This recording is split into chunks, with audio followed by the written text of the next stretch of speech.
Every year, the same ritual. You gather your documents, you file your return, you pay what you owe. Maybe you get a small refund. Maybe you owe a little more than you expected. Either way, the process feels fixed, like there's one set of rules and everyone plays by them equally. And then you read something about a billionaire paying an effective tax rate lower than their assistant. Or a real estate investor who earns millions and legally reports almost no taxable income. Or a business owner who deducts things that seem, to an ordinary reader, almost impossible to justify as legitimate expenses. And the question forms, quietly but persistently. Is there a completely different version of the tax code being used by people with more money and better advice? One that was always technically available to everyone, just never explained to most people? The answer, the genuinely uncomfortable one, is yes. And what follows are 5 of the most significant examples of it. Before going further, something worth saying clearly. None of what follows is illegal. None of it is a loophole in the sense of an accidental gap that accountants discovered and exploited before legislators noticed. Most of it is deliberately written into the tax code, often with the direct involvement of industries that benefit from it. The reason most ordinary people don't use these strategies isn't because they're unavailable. It's because nobody teaches them. They require structure and planning to access, and the financial complexity required to implement them increases with income. Meaning the people who benefit most from the tax code are often the people who already need it least.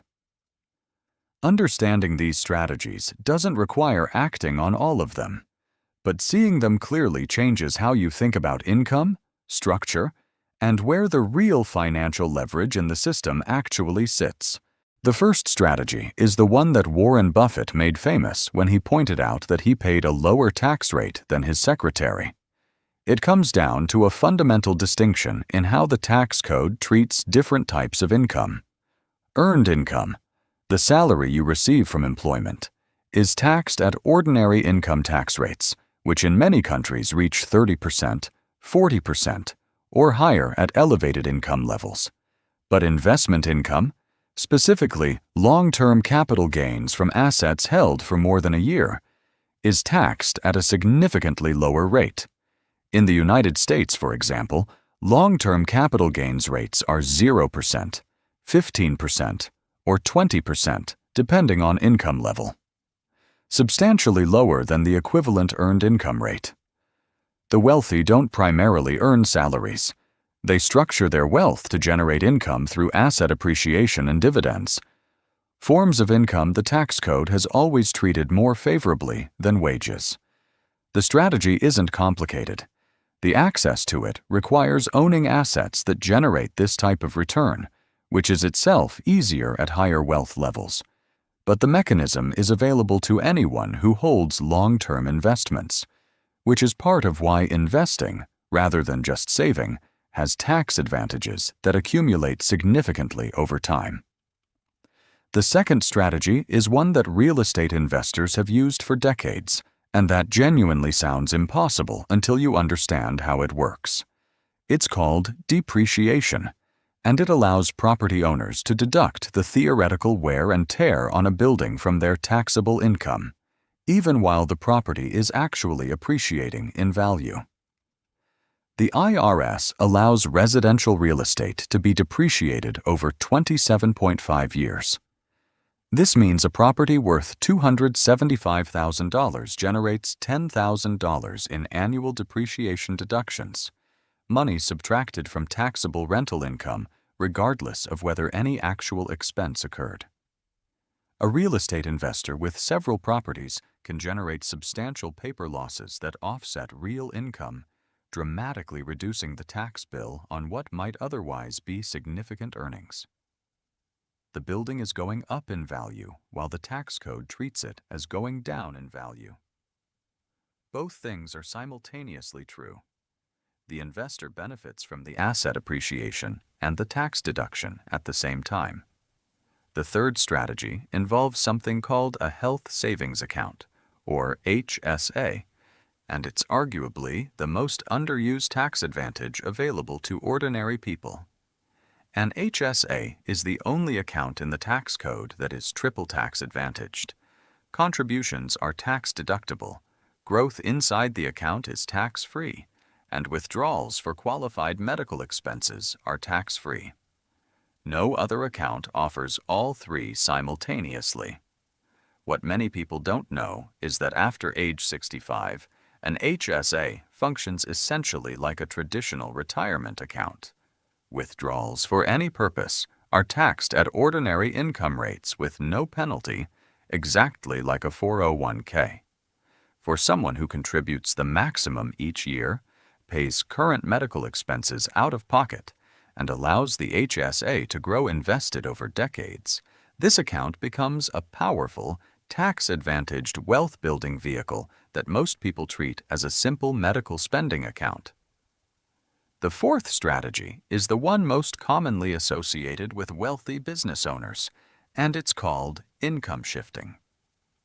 The tax code allows business expenses, things used in the legitimate operation of a business, to be deducted before income is taxed. This means that a portion of what might otherwise be personal expenses, if genuinely and legitimately connected to business activity, can be paid pre-tax rather than post-tax. A home office used exclusively for business. A vehicle used for business travel. Professional development expenses. Equipment required for work. These deductions are available to anyone operating a legitimate business, including freelancers and self-employed individuals, but are rarely explained to employees whose income arrives as a salary with no comparable deduction mechanism available. The fifth strategy is what's sometimes called the step-up in basis, and it's perhaps the most structurally significant tax advantage that applies specifically to inherited wealth. When an asset, a stock portfolio, a property, is held until death, the cost basis of that asset resets to its current market value for the heirs who receive it. This means that decades of accumulated capital gains, which would have been taxed when sold during the owner's lifetime, are effectively erased at death. An heir who then sells the asset immediately owes no capital gains tax on the growth that occurred during the original owner's lifetime. The gain existed. It simply never gets taxed. This mechanism is not a secret. It's explicitly part of the tax code, but it represents an enormous structural advantage for multi-generational wealth that has no equivalent for the overwhelming majority of people who pass on savings rather than appreciated assets. Here's the reframe that matters most after understanding all of this.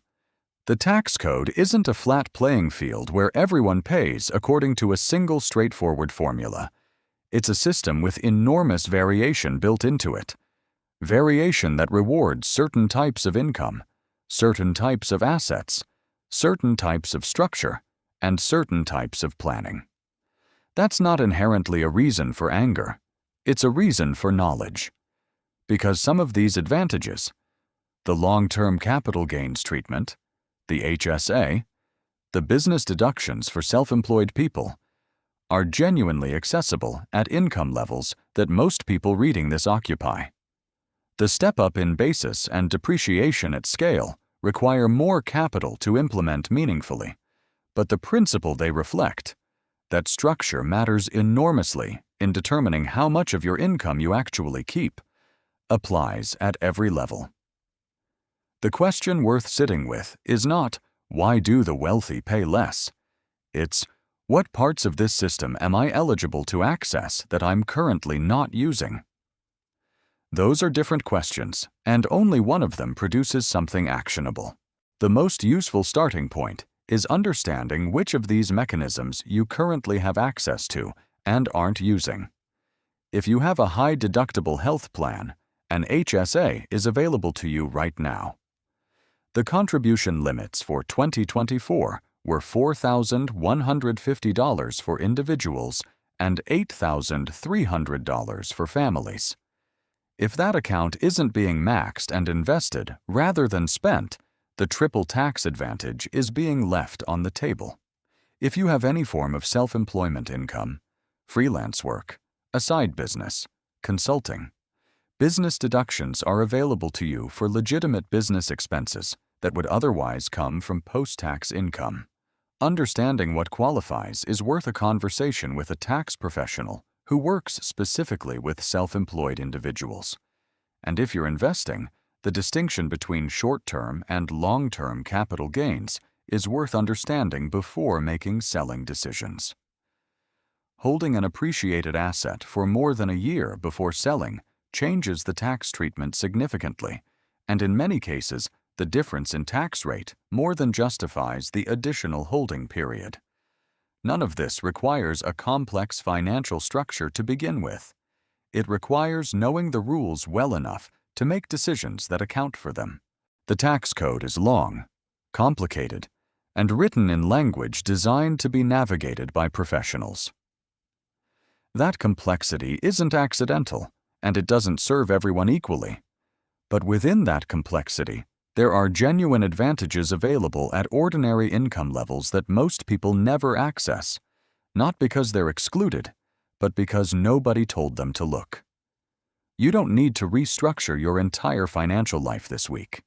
You just need to understand the rules well enough to make sure you're not leaving money in the tax system that the system itself says you're allowed to keep.